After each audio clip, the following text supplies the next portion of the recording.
Sobrang ulan talaga ngayon. Yo, what's up? Good morning. Yan. Ngayon ay another day, another ride.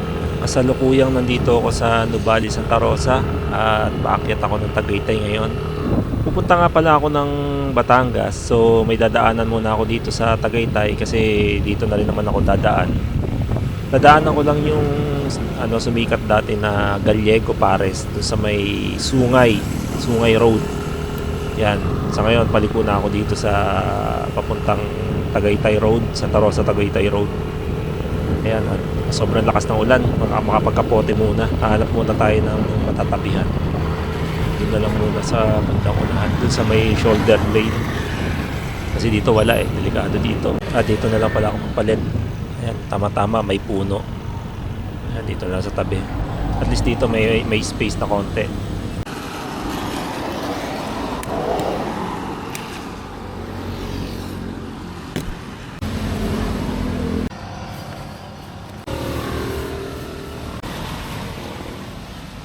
Yan, nakapagsuot na tayo ng kapote. Diretso na uli sa biyahe. At medyo sinisipon-sipon din ako ngayon. Ewan ko lang kung halata niya sa boses ko. Update ko na lang kay mamaya kapag malapit na ako sa Tagaytay. Grabe yung buhos ng ulan ngayon. Halos wala kang makita Paano kaya sa Tagaytay? Yo, what's up?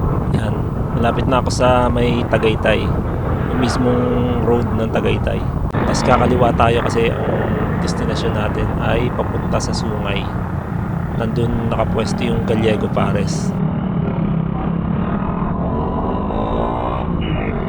Buti na lang dito sa taas hindi masyado maulan.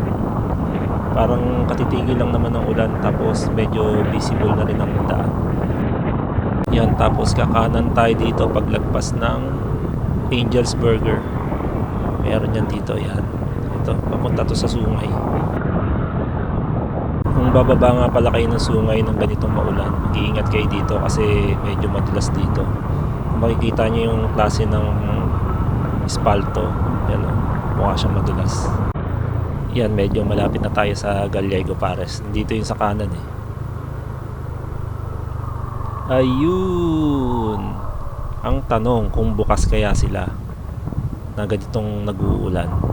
Sabagay, Pares hanap ng tao yan Mainit kapag maulan. Yan. Bukas kaya. Ay, may parking dun Pero may parking din dito. Dito na lang ako sa labas. Baka mamaya yung mga may-ari nagpa-park dyan. Kasi dito nakapark yung karamihan Teka, kilid muna.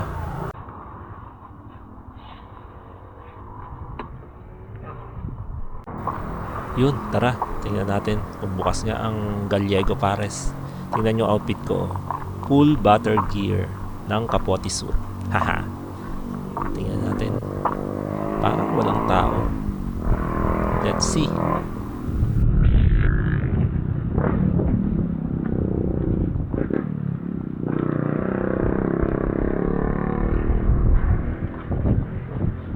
Open kayo? Ito. Isang Pares with rice.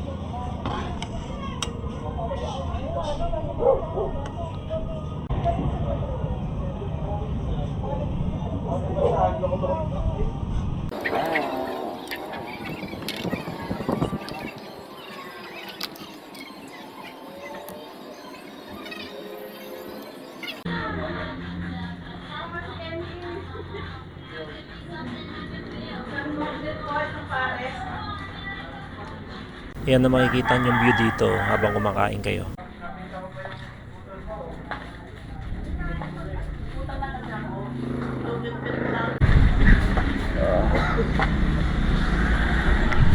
Maulan pa rin.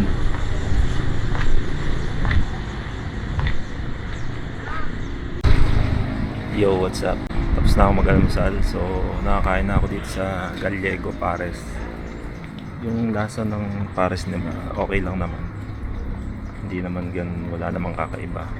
Kung napanood nyo yung isang video ko na dun sa Tumbong Pare sa Muntinlupa, mas masarap yun. Dito maganda lang talaga yung view. Wala pa rin tigil ang ulan yan, no? Ang totoo. Tambay muna ako dito ng konti. Tapos yun yung road na bababain ko. Yun, pang pupunta dun. Papunta kasi akong Batangas, naisipan ko lang na dumaan dito. At dito na rin mag-almusal. Matagal ko na kasing gustong puntahan tong Gallego Pares. Para siyang Goto Pares. Katulad din nung sa Tumbong Pares sa Muntinlupa. Siguro kung i-rate ko para sa akin mga siguro 7 ganyan. Pero doon sa Tumbong Pares sa Muntinlupa mga 9. Ganda ng view dito. Sarap na tumambay dito. Pero wala pa rin tigil ang ulan, oh. Grabe. Yan, umakyas na naman. Dito ko napuputulin ang video ko. At paalis na rin ako. Maraming salamat sa mga nanood at ride safe po sa ating lahat.